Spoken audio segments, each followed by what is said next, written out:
Hi everyone, आ जाइए 18 मई 2026 के important current affair को डिस्कस करते हैं। So let's get started without any further delay. प्रश्न संख्या 1 से स्टार्ट करते हैं। हाल ही में भारत ने किस देश की एडनॉक कंपनी के साथ स्ट्रेटेजिक पेट्रोलियम रिजर्व स्थापित करने के लिए समझौता किया है? तो भारत ने यूनाइटेड अरब एमिरेट यूएई के एडनॉक कंपनी के साथ स्ट्रेटेजिक पेट्रोलियम रिजर्व स्थापित करने के लिए समझौता किया है। प्रधानमंत्री मोदी ने यूएई की यात्रा के दौरान यह समझौता किया है। एडनॉक की बात करते हैं तो इसका अर्थ Abu Dhabi national oil company है, और इसका उद्देश्य की बात करते हैं तो एलपीजी और एलएनजी के लिए स्टोरेज इंफ्रास्ट्रक्चर को मजबूत करना है। वडिनार गुजरात में यहाँ पे शिप रिपेयर क्लस्टर स्थापित करने के लिए भारत की कोची शिपयार्ड लिमिटेड और यूएई के ड्राई डॉक्स वर्ल्ड के बीच में समझौता हुआ है। भारत में वर्तमान में विशाखापट्टनम, मंगलुरु, पादुर में स्ट्रेटेजिक पेट्रोलियम रिजर्व है, तो ये भी आपको ध्यान में रखना है। अब आ जाते हैं यूएई का मैप देख लेते हैं। पे सऊदी अरब और ओमान के साथ भी यूएई का बॉर्डर लगता है। यूएई की राजधानी की बात करते हैं तो इसका राजधानी अबू धाबी है, और यूएई का बॉर्डर पर्शियन गल्फ के साथ लगता है, तो ये भी आपको ध्यान में रखना है। नेक्स्ट क्वेश्चन में आते हैं। हाल ही में डब्ल्यूएचओ ने कहा इबोला के प्रकोप को सार्वजनिक स्वास्थ्य आपातकाल घोषित किया है? तो कांगो और युगांडा के इबोला प्रकोप को सार्वजनिक स्वास्थ्य आपातकाल घोषित किया गया है डब्ल्यूएचओ के द्वारा। डब्ल्यूएचओ के महानिदेशक डॉक्टर टेड्रोस ने इसकी घोषणा की है। स्ट्रेन की बात करते हैं तो इस बार इबोला का बुंडीबोगियो स्ट्रेन फैला है, जिसकी वर्तमान में कोई भी वैक्सीन नहीं है। इबोला के नाम की बात करते हैं तो इसका नाम इबोला नदी के नाम पर रखा गया है, जो कांगो या जायरे नदी के नाम से भी जाना जाता है। चिकित्सा के क्षेत्र में पीसीओएस पॉलीसिस्टिक ओवरी सिंड्रोम का नाम बदल करके पीएमओएस कर दिया गया है, जिसको poly endocrine metabolic ovarian syndrome बोला जाता है। जब हम बात करते हैं युगांडा या कांगो की, तो इसका मैप भी आप देख सकते हैं। युगांडा की बात करते हैं तो युगांडा अफ्रीका कॉन्टिनेंट का one of the important country है, जिसका border Kenya, south Sudan, democratic Republic of Congo, Tanzania के साथ लगता है। और युगांडा की राजधानी कंपाला है, तो ये भी आपको ध्यान में रखना है। जब हम बात कर रहे हैं कॉन्गो का, तो कॉन्गो को भी आपको ध्यान में रखना है। इसका अटलांटिक ओशन के साथ बॉर्डर लगता है। कॉन्गो की बॉर्डर की बात करते हैं तो democratic Republic of Congo, central African Republic, इसके बाद आपको कैमरून और गबन के साथ लगता है, तो ये भी आपको ध्यान में रखना है। These are the two important country, Congo और युगांडा को आपको ध्यान में रखना, जो अफ्रीका कॉन्टिनेंट में लाई करता है। नेक्स्ट क्वेश्चन में आते हैं। भारतीय एजेंसियों ने ऑपरेशन रेडपिल के तहत पहली बार किस ड्रग की बड़ी खेप जब्त की है? तो कैप्टागोन ड्रग्स की बड़ी खेप को जब्त किया गया है ऑपरेशन रेडपिल के तहत। एनसीबी ने 182 करोड़ रुपए की ड्रग्स को जब्त करी है। एनसीबी के फुल फॉर्म की बात करते हैं तो नारकोटिक्स कंट्रोल ब्यूरो है। इसे जिहादी ड्रग्स भी कहा जाता है, तो ये भी आपको ध्यान में रखना है। भारत सरकार इस ड्रग के प्रति जीरो टॉलरेंस पॉलिसी के तहत यह कार्रवाई की है। नेक्स्ट क्वेश्चन में आते हैं। हाल ही में अली फली कादिम किस देश के नए प्रधानमंत्री बने हैं? तो इराक के नए प्रधानमंत्री अली फली कादिम बने। यहाँ पे आप इराक का मैप देख सकते हैं। इराक की राजधानी बगदाद है, और इसकी बॉर्डरिंग कंट्री का नाम ईरान हो गया, टर्की हो गया, सीरिया हो गया, इसके बाद जॉर्डन, सऊदी अरेबिया, और यहाँ पे कुवैत से बॉर्डर लगता है, तो ये भी आपको ध्यान में रखना है। इराक की राजधानी बगदाद है, जहाँ 1960 में ओपेक की स्थापना हुई थी। तो ओपेक की स्थापना कहाँ पे हुई थी? बगदाद में हुई थी। कब हुई थी? 1960 में हुई थी। इराक में ही मेसोपोटामिया सभ्यता विकसित हुई थी, तो ये भी आपको ध्यान में रखना। कौन सी नदी के किनारे? दजला और फरात नदी के किनारे मेसोपोटामिया सिविलाइजेशन का इस्टेब्लिशमेंट हुआ था इराक में। दजला फरात को टिग्रिस और यूफ्रेटिस रिवर बोलते हैं, तो ये भी आपको ध्यान में रखना है। नेक्स्ट क्वेश्चन में आते हैं। भारत के पहले सैटेलाइट टैग वाले सॉफ्ट शेल कछुए को कहाँ छोड़ा गया है? तो काजीरंगा राष्ट्रीय उद्यान, असम में छोड़ा गया है। इसका वैज्ञानिक नाम नीलसोनिया गंगेटिका है, तो ये भी आपको ध्यान में रखना। इसकी पहचान की बात करते हैं तो इसकी पहचान इसकी सॉफ्ट ऊपरी परत और पीठ पर विशिष्ट तीर के निशान से होती है। यह कछुआ सड़े गले अवशेष खाता है, इसीलिए इसे पृथ्वी का सफाई कर्मी भी कहा जाता है, तो ये भी आपको ध्यान में रखना है। नेक्स्ट क्वेश्चन में आते हैं। एआई संचालित लड़ाकू विमान काल भैरव का निर्माण किस देश ने किया है? तो पुर्तगाल ने किया है। इसे ऑपरेशन 777 के तहत विकसित किया जा रहा है, और इसकी मारक क्षमता 3000 किलोमीटर है, और एक बार में 30 घंटे से अधिक उड़ान भर सकता है। यूरोपीय कंपनी स्केच फिक्सल इसमें एआई सिस्टम लगा रही है, तो ये भी आपको ध्यान में रखना। पुर्तगाल की बात करते हैं तो पुर्तगाल अटलांटिक ओशन में one of the important country है और इसका बॉर्डर आपको स्पेन के साथ देखने को मिलेगा।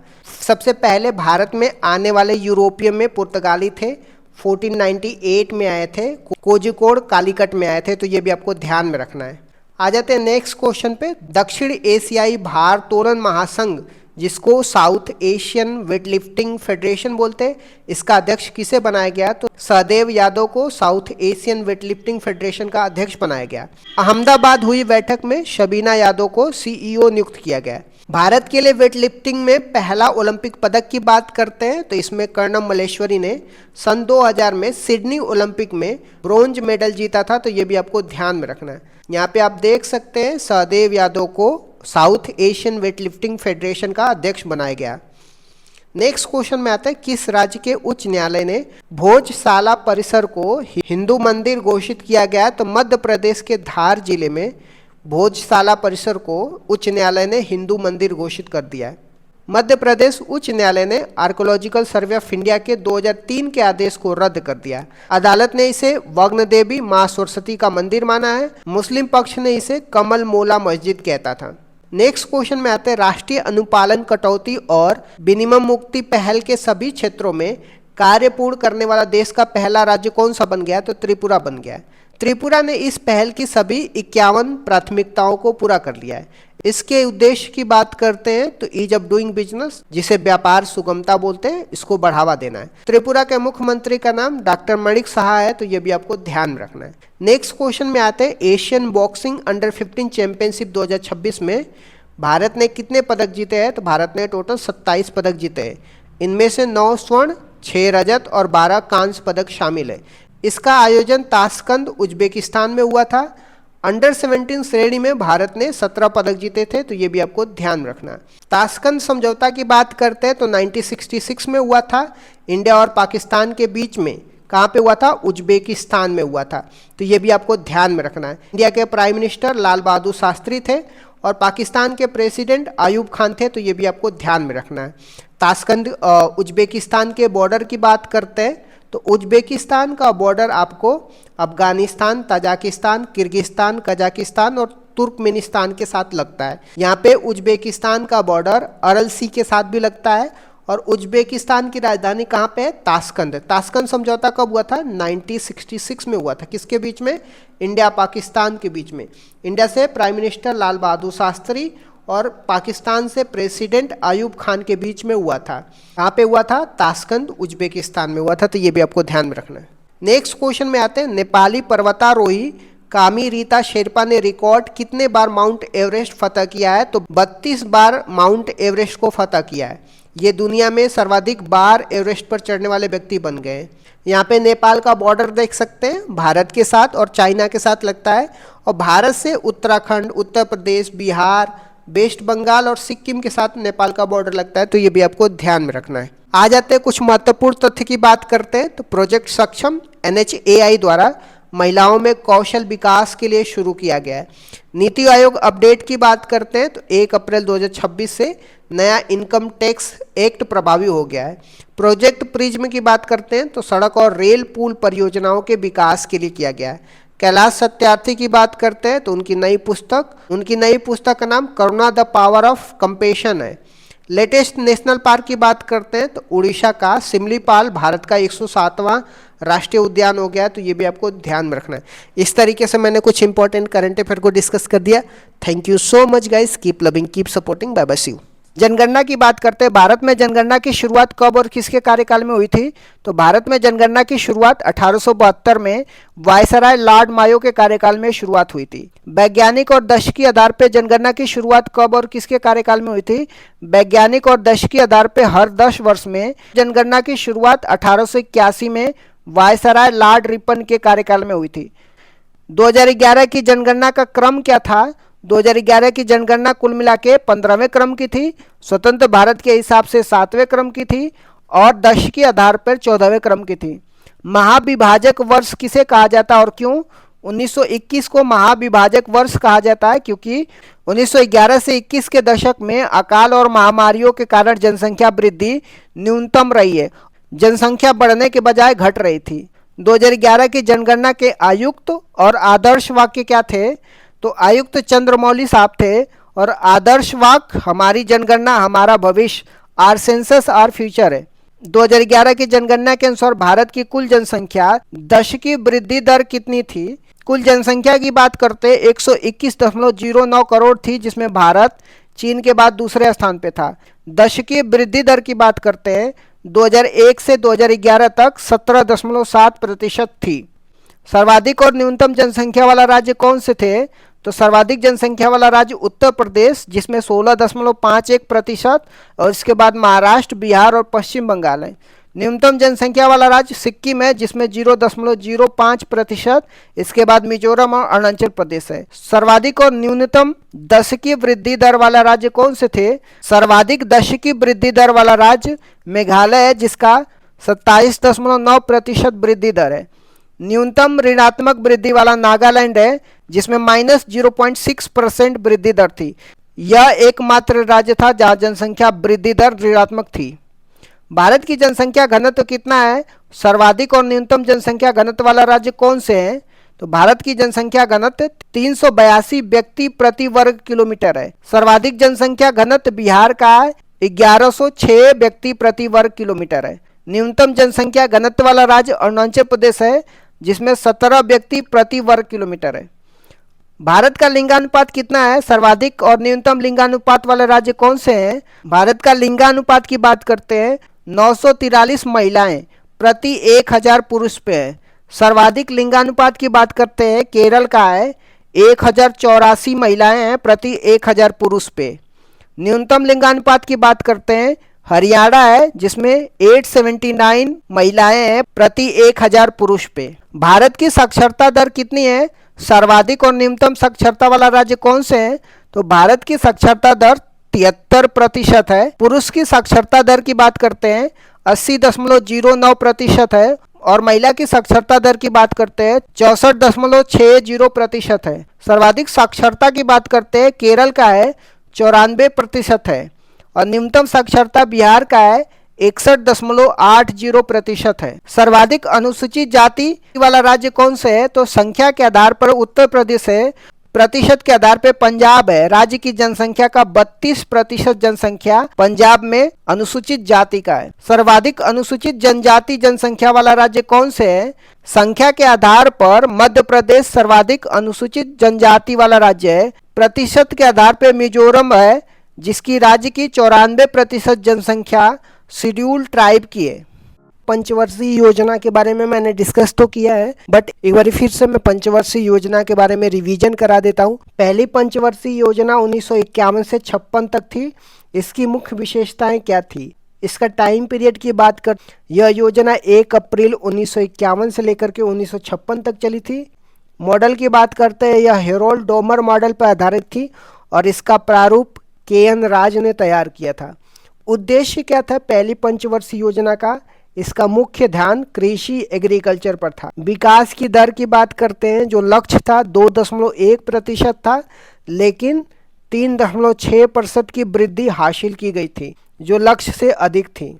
दूसरी पंचवर्षीय योजना 1956 से 1961 के प्रमुख बिंदु क्या थे? दूसरी पंचवर्षीय योजना की अवधि की बात करते हैं 1956 से 1961 तक रहता है। मॉडल की बात करते हैं, यह महालनोबिस मॉडल पर आधारित थी। इसका जो उद्देश्य था, इस योजना में भारी उद्योगों पर बल दिया गया, जिसमें प्रमुख उपलब्धियां थी। इसी योजना के दौरान भिलाई छत्तीसगढ़, राउरकेला उड़ीसा, दुर्गापुर पश्चिम बंगाल में आयरन स्टील प्लांट स्थापित किए गए। विकास की दर की बात करते हैं, लक्ष्य 4.5% का था और प्राप्ति 4.27% थी। तीसरी पंचवर्षीय योजना 1961 से 66 तक क्यों असफल रही थी? 1961 से 66 तक तीसरी पंचवर्षीय योजना थी। यह मॉडल सुखमय चक्रवर्ती मॉडल पर आधारित थी। इसका उद्देश्य था कृषि और उद्योग दोनों पर बल देना। असफलता के कारण ये थे, यह योजना 1962 के दौरान भारत चीन युद्ध और 1965 के भारत पाकिस्तान युद्ध के कारण अपने लक्ष्य को प्राप्त नहीं कर सकी और असफल रही। अन्य घटना की बात करते हैं तीसरी पंचवर्षीय योजना में, इसी दौरान जय जवान जय किसान का नारा दिया गया था और 1965 में भारतीय खाद्य निगम, जिसको फूड कॉरपोरेशन ऑफ इंडिया की स्टेब्लिशमेंट की बात करते हैं, तो तीसरी पंचवर्षीय योजना में एफसीआई का इस्टेब्लिशमेंट होता है। नेक्स्ट देख लेते हैं योजना अवकाश की। योजना अवकाश, जिसको प्लान हॉलीडेज बोलते हैं, ये क्या था और यह कब हुआ था? तीसरी पंचवर्षीय योजना की असफलता के बाद 1966 से लेकर के 1969 तक 3 वर्षों के लिए कोई पंचवर्षीय योजना नहीं बनाई गई। इसे योजना अवकाश कहा जाता है। इसी दौरान एक एक वर्ष की योजना शुरू की गई थी। खाद्यान्न में आत्मनिर्भरता के लिए हरित क्रांति, जिसको ग्रीन रेवोल्यूशन की शुरुआत की गई थी। चौथी पंचवर्षीय योजना 1969 से 1974 की मुख्य बातें क्या थी? तो इसका टाइम पीरियड की बात करते हैं, 1969 से लेकर के 1974 तक थी। यह मॉडल अशोक रुद्र मॉडल पे आधारित थी और इसका प्रारूप डीआर गॉडगिल ने तैयार किया था। उद्देश्य की बात करते हैं, इसका लक्ष्य स्थिरता के साथ आर्थिक विकास करना, डेवलपमेंट विथ स्टेबिलिटी था। प्रमुख घटनाएं की बात करते हैं तो चौथी पंचवर्षीय योजना में 1969 में 14 बैंकों का राष्ट्रीयकरण किया गया था। ये पहली बात हो गई। इसके बाद 1971 में भारत पाकिस्तान का युद्ध हुआ और 1974 में पहला परमाणु परीक्षण ऑपरेशन स्माइलिंग बुद्धा पोखरण में किया गया था। पांचवी पंचवर्षीय योजना 1974 से 1978 क्यों अद्वितीय थी? यह भारत का एकमात्र ऐसी योजना है जो अपने निर्धारित समय 5 वर्ष से पहले केवल 4 वर्षों में ही समाप्त हो गई। 1974 से लेकर 1978 तक ही रही थी। यह डीपी दर मॉडल पर आधारित थी और इसका मुख्य लक्ष्य गरीबी उन्मूलन था। रोलिंग प्लान 1978 से 1980 तक क्या था? 1978 में सरकार बदलने के बाद मोरारजी देसाई की जनता पार्टी सरकार ने पंचवर्षीय योजना को समाप्त कर रोलिंग प्लान शुरू किया था। विश्व में इसके जनक डॉक्टर गुरनार मिर्डर थे। उनकी पुस्तक एशियन ड्रामा में इसका उल्लेख है और भारत में इसे लक्कड़वाला ने लागू किया था। छठवीं पंचवर्षीय योजना 1980 से 1985 के दौरान क्या महत्वपूर्ण घटनाएं हुई थी? यह मॉडल आगात निर्गत मॉडल पर आधारित था, जिसको इनपुट आउटपुट मॉडल बोला जाता है। इसका उद्देश्य रोजगार सृजन और गरीबी उन्मूलन था।